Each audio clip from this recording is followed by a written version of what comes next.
Kasus penjualan Pulau Lantigiang Kepulauan Selayar, Sulawesi Selatan memasuki babak baru.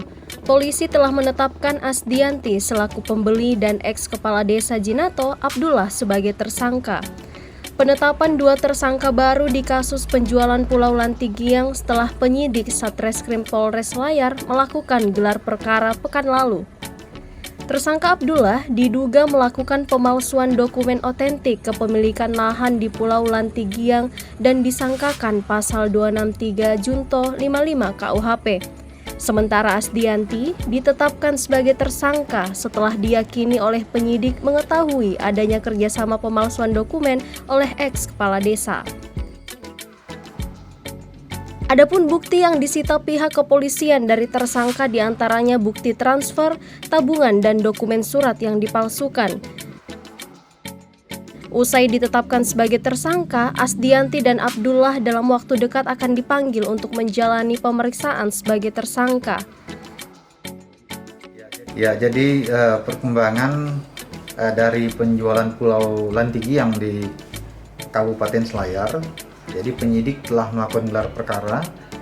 Hasil gelar perkara yang baru dilakukan ditetapkan dua tersangka baru. Yang pertama adalah pembeli pulau itu, Ibu Asdianti. Kemudian yang kedua adalah kepala desa yang membuat dokumen palsu pada saat itu, yaitu kepala desa Jinato, Saudara Abdullah ya. Ini kan sudah ada dua tersangka baru yang ditetapkan. Sebagai proses hukum kedepannya seperti apa? Apakah langsung dilakukan penahanan atau bagaimana? Ya, terhadap mereka sudah dijadwalkan untuk pemeriksaan sebagai tersangka, dan kita harapkan nanti pada saat minggu depan, ya, karena mengingat beberapa hari ini libur, minggu depan akan dijadwalkan dipanggil, mereka akan hadir sebagai tersangka. Diketahui dalam kasus penjualan Pulau Lantigiang, polisi lebih dulu menetapkan Kasman sebagai tersangka lantaran menerima uang muka atau DP sebesar 10 juta.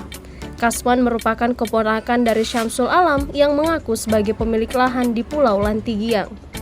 Sebelumnya, Pulau Lantigiang di Kepulauan Selayar, Sulawesi Selatan viral di media sosial.